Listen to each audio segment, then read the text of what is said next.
biggest playmakers from week 3 of college football for the 2026 NFL Draft. Jeremiyah Love, Taylen Green, and Chris Brazzell go underneath the spotlight.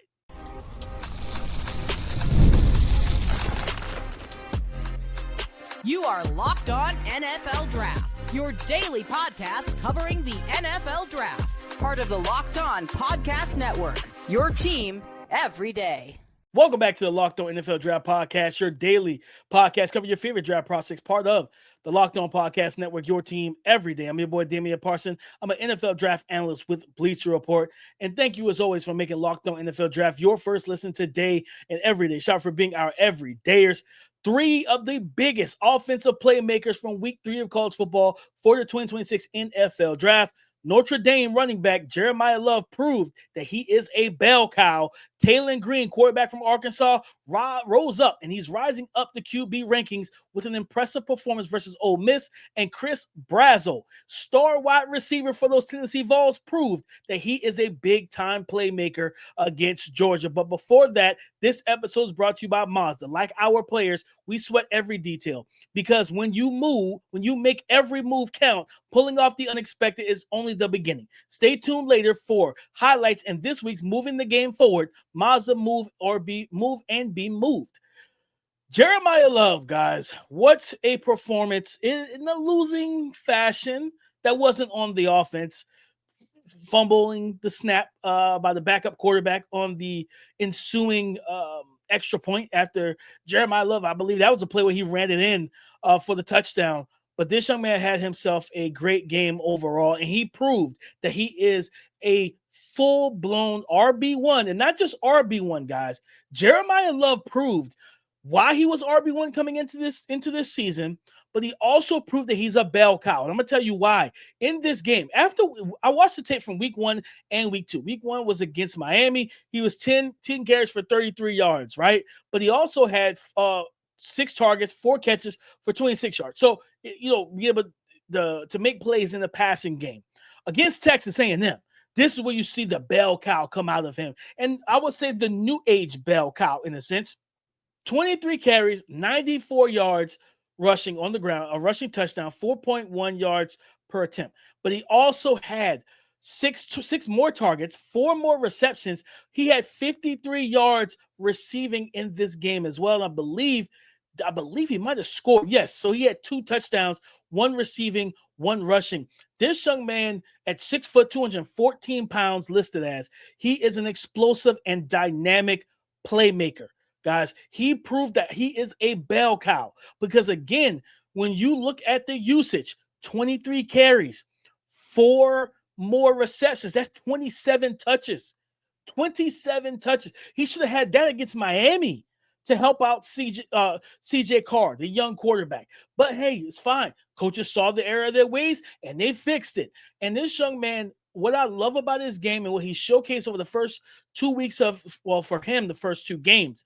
This is coming on week 3. They had a bye week in week 2 after Miami. Patience, vision. There's a phrase I love: slow to, fast through. As a running back, you approach the line with caution, but slowly. You don't want to overrun blocks. You let the block set up. That's what made Le'Veon Bell so good. Le'Veon Bell would buy time, approach it slowly, and then burst through the line of scrimmage. It's the same Jeremiyah Love. I'm sorry, not Jordan Love. Jeremiyah Love. That's the Green Bay Packers quarterback. Jeremiyah Love, running back for Notre Dame, does similar things in terms of he has really good footwork. I love his ability to jump cut, string together cuts, make guys miss. He has elusiveness, whether it's, like I said, side steps, jump cuts, spin moves, things of that nature. But then he also has the speed and the acceleration to beat angles inside the box. So inside that 10, so from the line of scrimmage to the first down, if it's 1st and 10, that 10-yard box, right, where most of the defenders are going to be, he does have that speed and acceleration to beat guys to the corner, to the perimeter. I love the toughness he runs with. He finishes runs downhill, right? And I'll say this.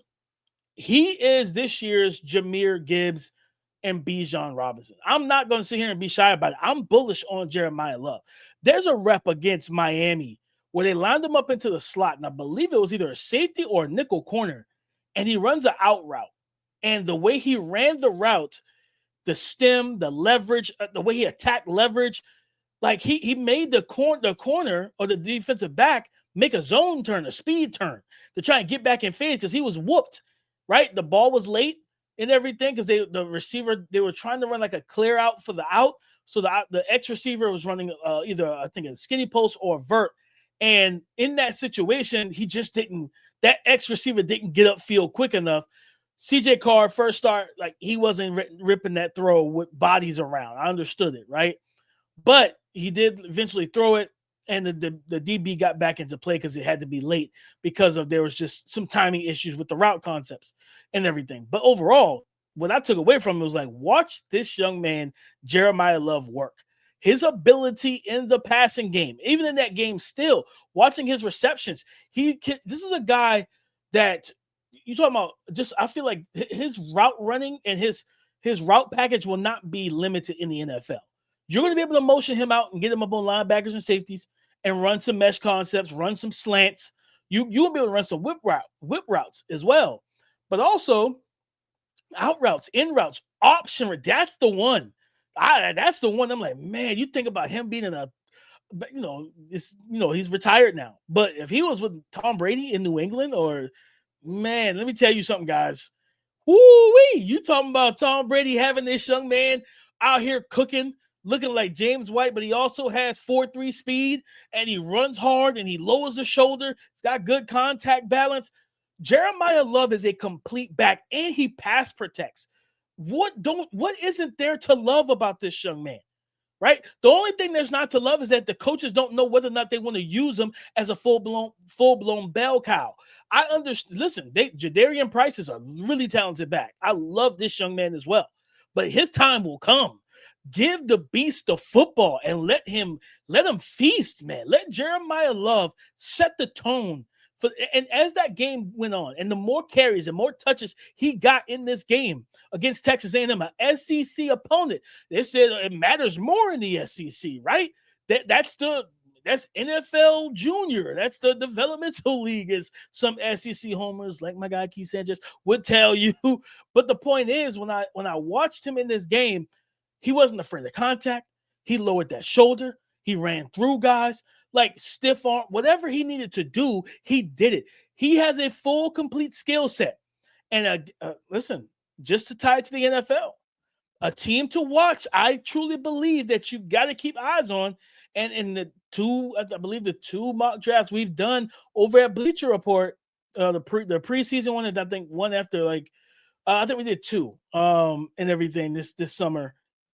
It was Jeremiyah Love to the Chicago Bears. And it made so much sense. Yeah, we did a mock a couple weeks before the season kicked off, and then we dropped one the night of Thursday Night Football, of the opening night. That was at Dallas, Philly last week, 2 weeks ago. So yeah, that's what it was. So yeah, when it all boils down to it, at the end of the day, guys, Jeremiyah Love is going to have suitors. I think the Dallas Cowboys is another team in round one. This is a first round prospect, and I'm gonna tell you this now. For me, if they can consistently get him the football and let him cook, he's going to end up grading as a blue chip player for me. I have him in that tier of playmaker as Bijan and as a Jahmyr Gibbs. I think he's that good, and his pass catching ability is untapped. I'm just telling you now, he can make more plays than we've seen. They got to give him the football. He needs to be the guy that runs this offense. They run it through him. They funnel it through him. Jeremiyah Love is this. This is what he is, and I'll close it out with this. Jeremiyah Love is the engine of that Notre Dame offense. And it's up to the coaches on whether or not they want this car to move. Feed the engine, crank the ignition, rev it up, and let's roll. Let's roll. Rev it up. Let's roll. But guys, coming up next, we'll talk about Taylen Green. You're probably like, man, DP, we've talked about him a lot. We have, but for good reason, man. He was my QB of the week earlier this week. But let's get into, and he climbed up my top 10 rankings. Let's get into what the tape showed me for him after week 3. This episode is brought to you by Mazda's, moving the game forward.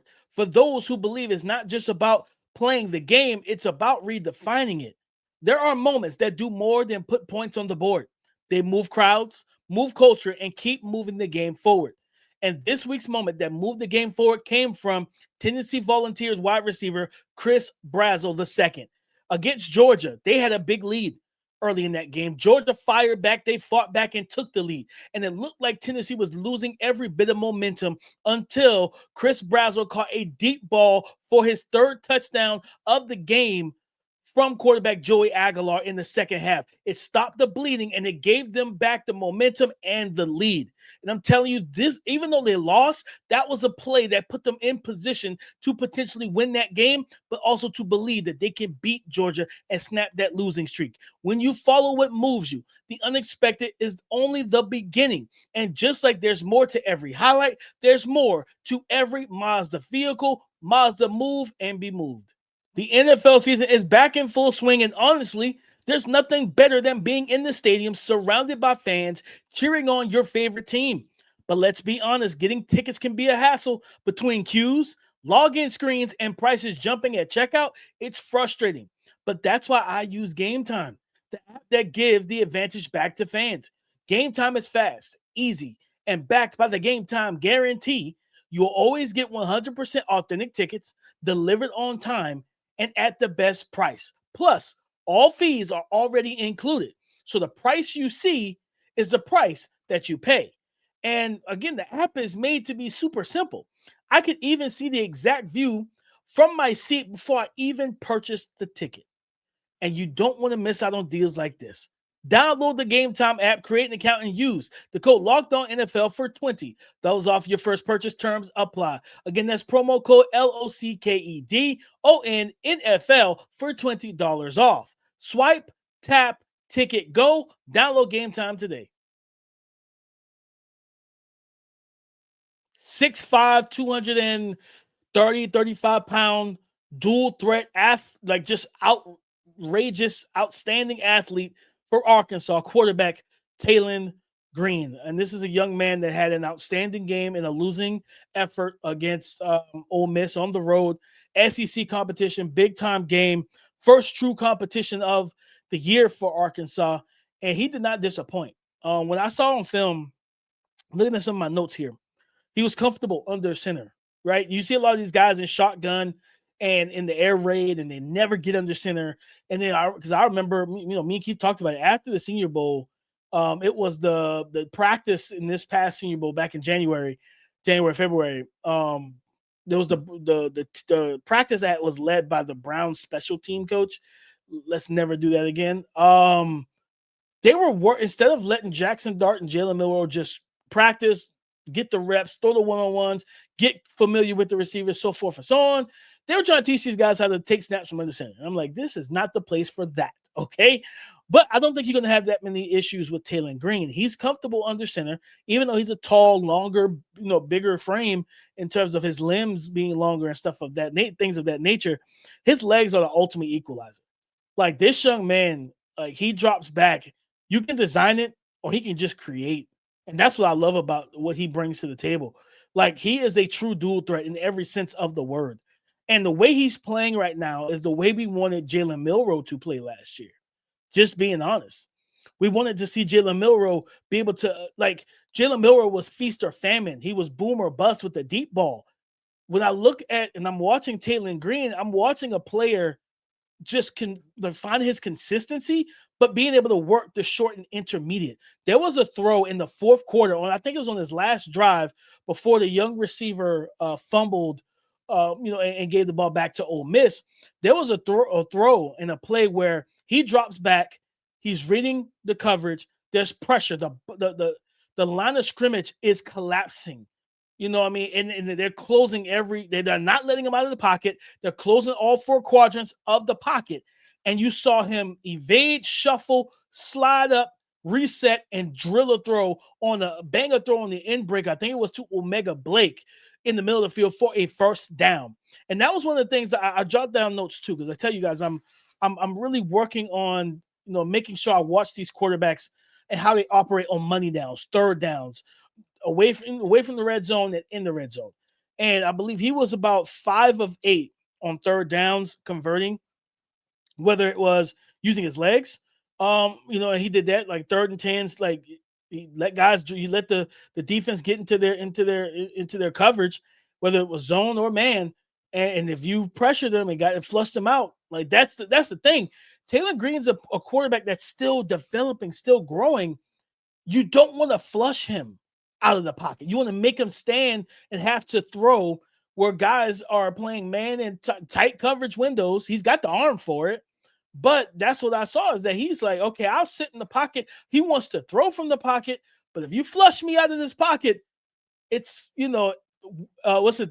warning advisory. You know what I mean? Advise, you've been warned.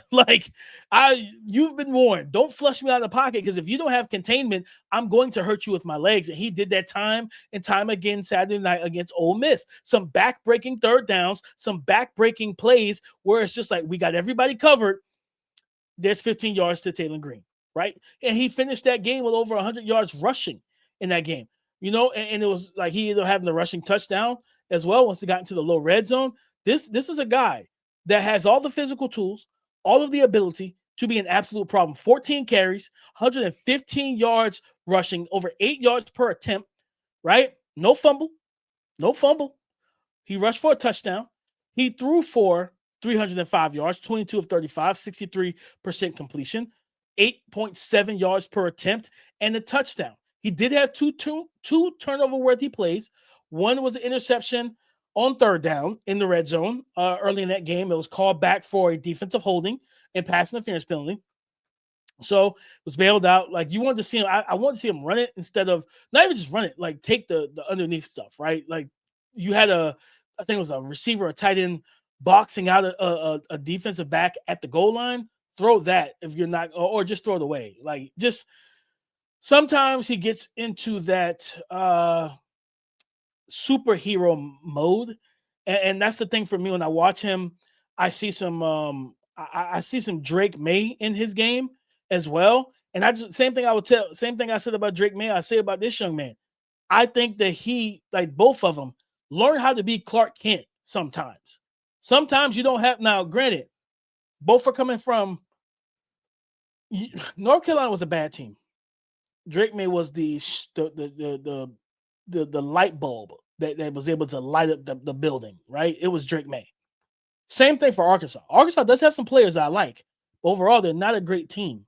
Defensively, they were getting cooked by a quarterback had not started in the SEC and wasn't even supposed to be the starter at all, right? So take that for what you want. But when I looked at Taylen Green, just learn to be Clark Kent, and I think that's something that you want to see happen in college. But that's the problem with college football. At times, these coaches aren't able to build a roster that fully complements the quarterback. So now the quarterback, the same thing with Cam Ward last year. It was Cam or bust. Why? Because the defense was Swiss cheese. Like, every team they played, if they had a competent quarterback, they could put up points against Miami's defense last year. Then you factor in that Ruben Bain had a hamstring injury and he wasn't 100% healthy. Yeah, like, it just is what it is, man. So when I look at Taylen Green, I want him to not be the superhero all the time. Be Clark Kent. Put the glasses on, okay? Get the suit and tie ready and grab the briefcase. Just go to work. Hand the ball off, check in and out of plays, things of that nature. Quick game, screens, whatever they call, run it, things like that. When you need to be, I think that's what we're seeing in the NFL right now with Caleb Williams. I'm still in on Caleb. It's going into week 3 of his second year in the league in his third offensive structure or offensive play caller. Relax. RELAX, relax. But it's the same thing. Ben Johnson has told Caleb Williams, be a point guard before you turn into Superman. Because you don't need to be Superman every play. Learn to be the Brock Purdy's. Learn to be the Tom Brady's. Learn to be the Drew Breeses. Just an extended package of your talent. Taylen Green at 6'5", 6'6". But he's got great arm talent. He layers the ball. He's a multi-speed pitcher, in my opinion. The ball handling and fakes are really good in the mesh point. So at one point, I'm watching all 22. He fakes up the cameraman on his own read. I was like, the cameraman thought the running back had the ball. Nope, it was Taylen getting 6-7 yards on the carry, man. So he's got those things. Lower body mechanics, I would say the things that he needs to clean up. Lower body mechanics are inconsistent. He is stagnant in the pocket. That he gets to the top. Not stagnant. Let me say this. He's a little bouncy. and Tozy in the pocket. His heel clickers at the top of his drop. He gets the top of his drop. That back foot hits. Instead of back foot and then transferring the weight to get your feet back underneath you, he goes back foot hits. Front and back feet click together as he's trying to transfer that weight. I remember I freeze framed it. I paused it at one point. His feet were narrow and he was on his toes. And then he had to settle back down and step into the throw, like timing, that type of stuff. You got to clean up in the NFL so that you're accurate. Your ball placement is A+, or at least an A, and that you're playing on time and on rhythm, and you can get the ball out in conjunction and on time and with timing with your receivers, right? He chases the big play. Learn again, be Clark Kent. I'm getting tongue-tied saying it. Be Clark Kent. Don't be Superman every time. Just understand, take the check down, take the underneath route, the deep ball, the hero ball, the big ball, the big play. Yes, that will come, but he's got to slow it down and he's got to take what the defense gives him sometimes and stop trying to chase the big play and just stop turning down the short throws. Take them. It's there. The defense is giving it to you. Take them. But I'm telling you right now, I moved up his grade over at Bleacher Report. I have a back into the first, late first, early second grade on him. He is right now graded as my QB3 over Lenore Sellers, over Cade Klubnik. He's nipping at the heels of Garrett Nussmeier because I've said on this show to Keith, I've said it to you guys, my everydayers, our everydayers. Nussmeier hasn't been great. He's been okay this year. He's not had a stamp game. He's not had an it game. He's not showed that he's him, and I'm concerned with that. So you're in SEC play now.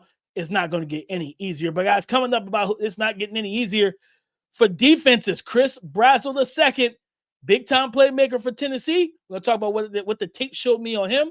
Coming up next. Today's episode is brought to you by FanDuel, America's #1 sportsbook. The NFL season is here, and FanDuel is making sure you're ready for kickoff with a can't-miss offer. Right now, new customers can bet just $5. And if your bet wins, you'll get $300 back in bonus bets that you can use freely across the app. Again, new customers, brand new customers right now can bet just $5, $5 only. And if your bet wins, you'll get $300 back in bonus bets to use freely across the app. I mean, using it freely on things like player props, building a same game parlay, or even jumping into the live action as it unfolds. Guys, my question to you now is, so are you ready to play? If so, download the FanDuel app now by visiting FanDuel.com to get started. Download the FanDuel app now by visiting FanDuel.com to get started. That's FanDuel.com to place your first $5 bet. Thank you for making Locked On NFL Draft your first listen today and every day. Shout out for being our everydayers. 6'5", 200-pound wide receiver for the Tennessee Vols, Chris Brazzell. 6 for 6 against Georgia. 177 yards receiving, almost 30 yards per catch. 3 receiving touchdowns, and this guy made contested catches. And what the film showed me, I wanted to look back because I wanted to say, okay, was this a full speed on display, schemed up routes, things like that? Was it that? Where it's like, okay, the evaluation for him might be a little muddy. No. I loved everything I saw from Chris Brazzell II against Georgia.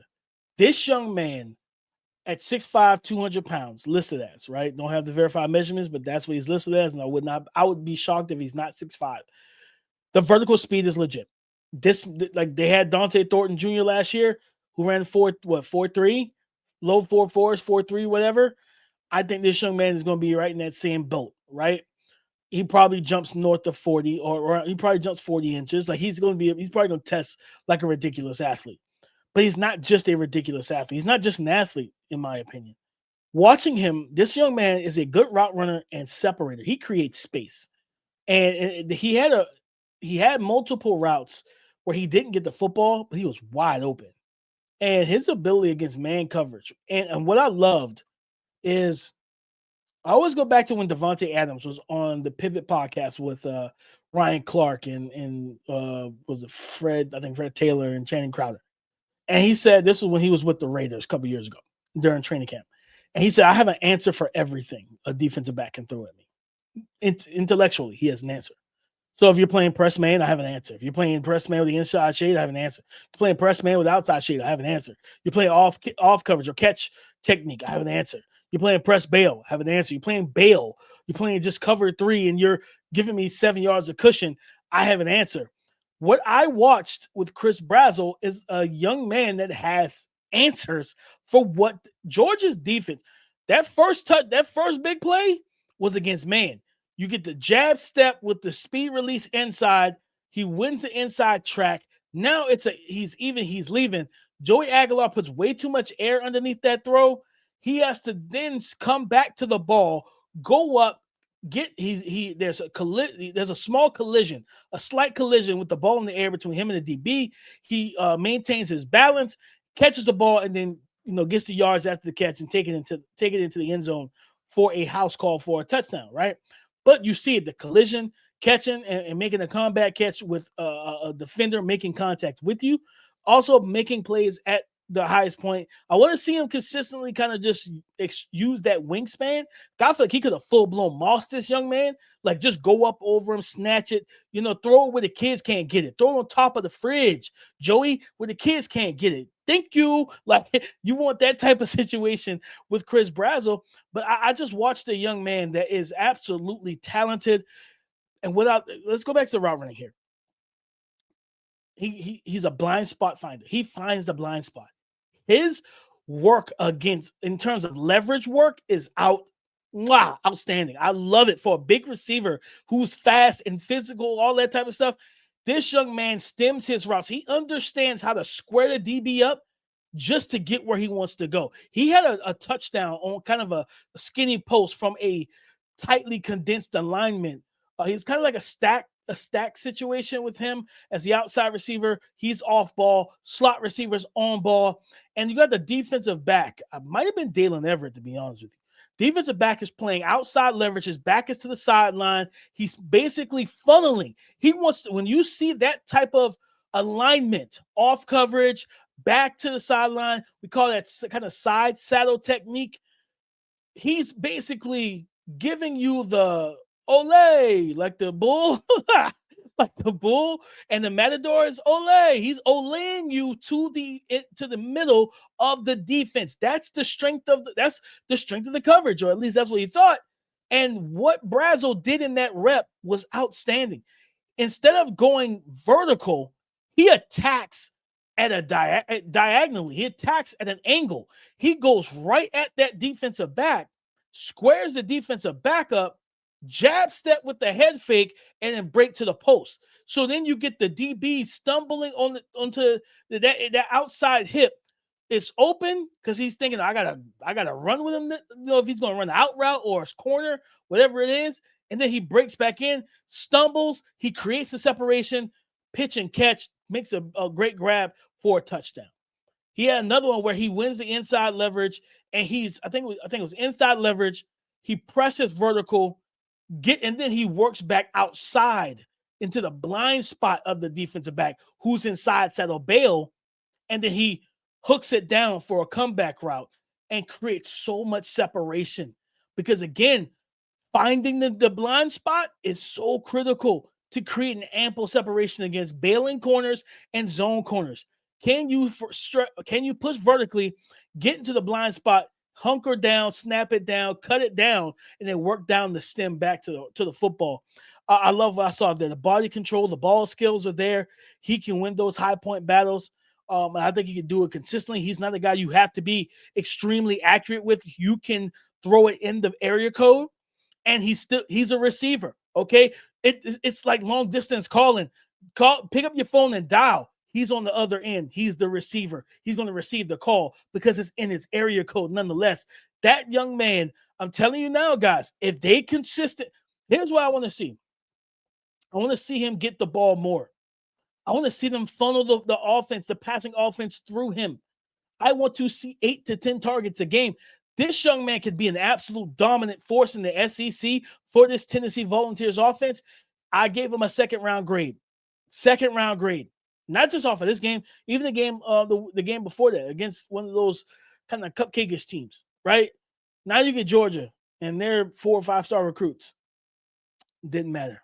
It did not matter. Chris Brazzell II said it does not matter. You don't have anyone that can guard me one-on-one and lock me down. And you know what, guys? He didn't lie.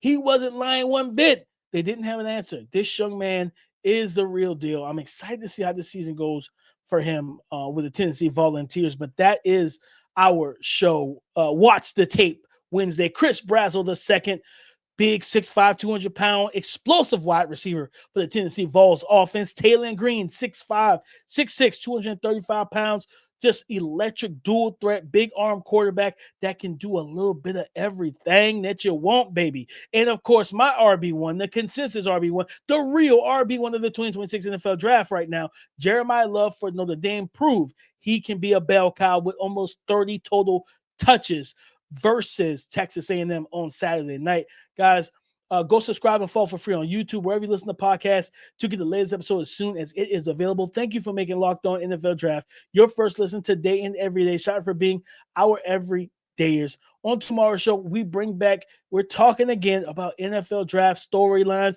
Keep talking about the wide receivers. I'm going to bring up something about these tight ends, man. I think this is a good tight end class, and teams should definitely keep their eyes on it. So that discussion and more on tomorrow's show. So come and join the conversation again tomorrow on the Locked On Podcast Network, your team every day.